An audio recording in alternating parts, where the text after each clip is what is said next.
I am a pediatric nutritionist, and I have a very big interest in really helping parents to feed their children right from the start. So there's so many things when it comes to feeding and food. For adults, most of us, if you tell me something's full of GMOs, or if I'm going to drink an elixir that's going to make me look 10 years younger, I'm going to hold my nose, I'm going to drink it down. If something's got GMOs, I'm not going to eat it. It's very much a mind thing. I make decisions and I follow through. With children, it's very, very different. There's a lot of emotion and behavior behind it. So we have to look at food when it comes to children from a different angle. So part of my background is obviously being a pediatric nutritionist. I'm also an SOS feeding consultant. So I deal specifically with children who have sensory issues and are very fussy. I also help to co-develop a program called MEND, which stands for Mind, Exercise, Nutrition, and Do It. And it's the largest healthy lifestyle program for obese children and their families, backed up by the largest amount of scientific evidence. Through my time on MEND, I actually wrote a 250,000-word Train the Trainer's manual, and it really helped me to see how important behavior is when it comes to shaping children's food preferences. So my talk tonight, I'm going to try to cram a 2-hour workshop into 10 minutes. It's very much focused on fussy eating and behaviors. So I hope, how many of you in the audience are parents? Okay, great. Well, then it's definitely going to be appropriate. But I've actually just written an article on fussy eaters, adult fussy eaters. So for those of you that don't have children, it might also be relevant. Okay, so when we are dealing with children, the first thing that we need to do is identify the underlying causes of their food refusal. So many parents, we start our health journeys a little bit, maybe our children are 3 or 4, and we've already started on a path where they are eating processed foods, and we now get educated and we want to make changes. So we think, okay, there has to be a way to, change these children's behaviors. But it's really important before we start sending our children to bed without food or, doing anything too drastic, we really need to start to understand what is behind their food refusal. Because what works for one family may not necessarily work for another. So when we're working for children, there's no cookie cutter molds. Every child is different and has to be treated accordingly. So first thing that we see, and are very appropriate for tonight, are digestive issues. So things like constipation. Now, who in this audience hasn't ever been constipated? Okay, so 2 people, excellent. The rest of us who do suffer from occasional constipation, or maybe more than occasional, when you are constipated, the last thing you feel like doing is eating. You just want those quick and easy to digest foods. So when it comes to children, we have to treat constipation. And obviously probiotics, foods like Marcia was talking about, and really getting onto that whole food, produce kind of mentality.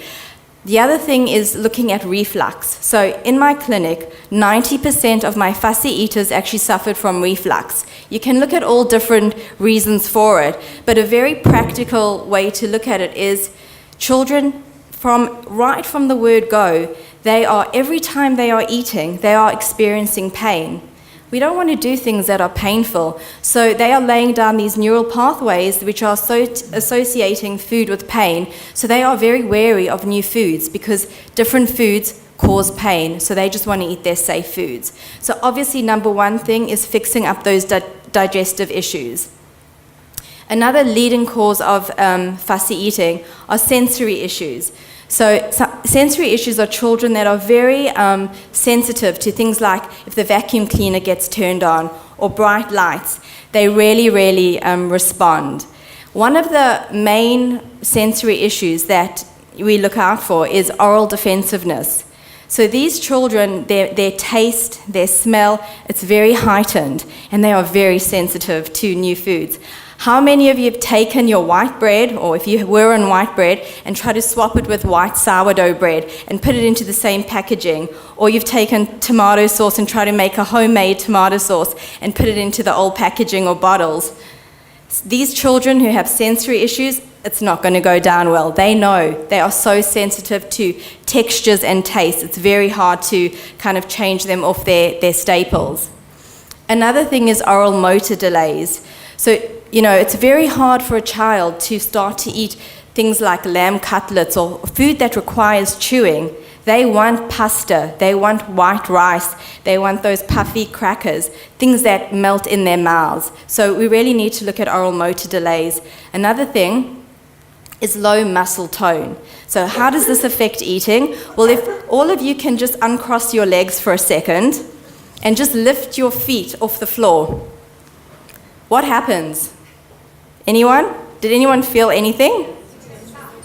Your core muscles. So if you're a child that has very low muscle tone and you don't have strong core muscles and your mom's putting you on a stool and your feet don't reach the ground and you're meant to sit there for 20 minutes, not a chance. You're going to be lying on the floor, you're going to be running around, and your parents think, oh, you don't want to eat food, but actually the seating, they're not being supported. And we see this a lot with babies in high chairs whose legs aren't supported. They can't really keep themselves upright, so the minute they go into a high chair, they start crying. It's more the seating than the food that's a problem.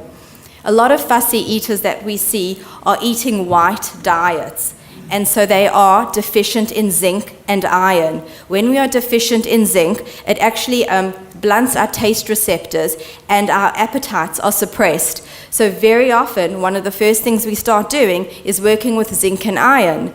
Now, as I said before, if you're an adult, you're going to take anything, any supplement to make you feel better and to get you healthy. Children, that's not always the case. So sometimes we have to use transdermal creams. They're actually creams that go on the skin so the children don't have to take them orally. And that's how we get the zinc and iron into them in the beginning. We've all spoken about reliance on processed food. So tomorrow I'm actually doing a segment on the Today Show all about baby food. And it's been quite, not only an eye-opener, but really, really sad, really, to see the amount of maize, yeast extract, modified cornstarch, sugars. I mean, a pouch for a baby 6 months plus has already got 3.5 teaspoons of sugar. That's a vanilla custard. So really, like Alex was saying, learn to read labels, and that reliance on processed food, wherever we can start to move away from those foods that come in bright packages, it's going to make a big difference on our children's eating behaviors. And negative mealtime associations. So family meals are so important. If your child's eating these little, one portion frozen kiddies meals, or it's coming from a pouch, they're not participating in those family meals. And often by not having family meals and, trying to force feed children. So, often when we start on our health journeys, we get really excited. And like Alex was saying, we've done all the research. We know what the end goal is, but our child's still way behind. And if those meal times, if your children haven't caught up and it starts to become really negative and a lot of pressure on them to eat healthy foods, that's actually going to have a rebound effect. And it's not worth the battles. We have to slowly get them to catch up to where we want them to be and really to set realistic expectations. Small changes go a really long way with children. So after we've, identified the underlying causes, we need to look for useful strategies. So desensitization is something we use in therapy a lot, but it's very simple. Basically, get your children into the kitchen with you and get them cooking. But here's the thing. If you've got a kid and you're trying to expand their repertoire and you get really excited because you've bought the Wholesome Child book and you're going to make the black bean brownies, and then you go in and you start making it with them and you're so excited and they're loving it, and then at the end, typically what's going to happen with a fussy eater is like, Mom, you have it, or let's save it for Dad. I ain't having any of that. And the first thing you do is get really angry and upset, and then suddenly you've lost your child's trust. They're not going to want to cook with you again. You've suddenly, all that pressure right at the end actually defeats the whole purpose. We're trying to grow resilient, healthy little eaters who've got a natural curiosity and desire to participate in food preparation. If we start pressurizing them to eat the end goal, it's actually going to have a negative effect. Focus on staples. If your kid is only eating bread, cheese, pizza, try to make healthy versions of it, or look for those sourdough breads or the healthiest options in the supermarket. So in my Lunchbox Solutions workshop, I show a lot of different staples. And there's one cheese slice, which has got 1,300 milligrams of sodium per 100 grams, marketed towards children. Right next to it, it's another cheese slice. It's got 300 milligrams of sodium per 100 grams and no preservatives. So when you start to change those staples, it really can make a difference. Menu planning, get your children involved so that they feel like they have a sense of control and that they enjoy it. If you do have a child who's got a repetitive menu and is eating Vegemite sandwiches Monday, Tuesday, Wednesday, Thursday, Friday for lunch, tell them, begin off by telling them you can have the sandwich on a Monday, Wednesday and Friday. Now you problem solve what you can have on a Tuesday and Thursday. When they get involved with the menu planning and they've got to start problem solving and start to expand their own repertory, it really makes a difference. Role modeling, focus on those fun-filled family meals. So this is just an example of how I work with clients in practice. So when a child comes to me with a white diet, they're eating pizza, maybe chicken nuggets, cinnamon scrolls, white bread. You know, I'm not going to take a child who for the last 4 years has just been eating those refined carbohydrates and suddenly get them onto, you know, sauerkraut and fermented whatever. It has to be a slow process. So things like a sweet potato pizza where the base is either made from almond meal or wholemeal spelt flour and sweet potato, you're already increasing the nutritional density of that food. Or things like, you know, veggie muffins where the vegetables are all loaded in that. Still got the same texture, looks bready, but it's a lot healthier. The next thing we can do is obviously increase vegetables. That's the best way to get those prebiotics into them. 1 in 5 Australian children is eating the recommended amounts of vegetables per day, and 1 in 4 Australian children is either overweight or obese. So we really do need to get those vegetables into our children.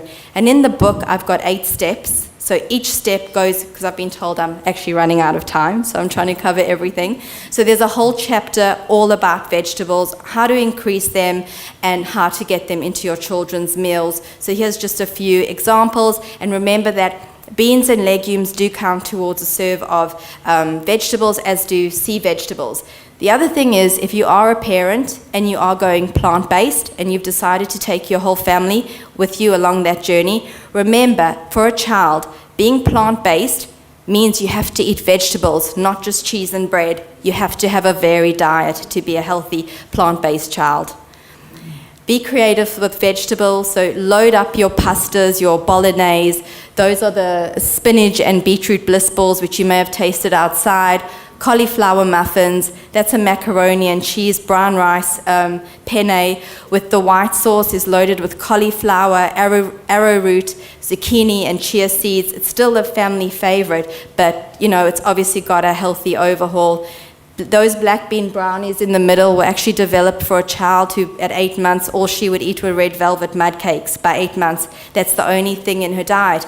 And either people laugh or look astounded, but this baby had serious feeding issues, and her dad was desperate and came home one night with a red velvet mud cake, and she looked interested, so you know, the father gave her some out of desperation, and for 3 years that was the only food, the only meal that baby would have, and her mother still to this day says thank you because, you know, it really helped her.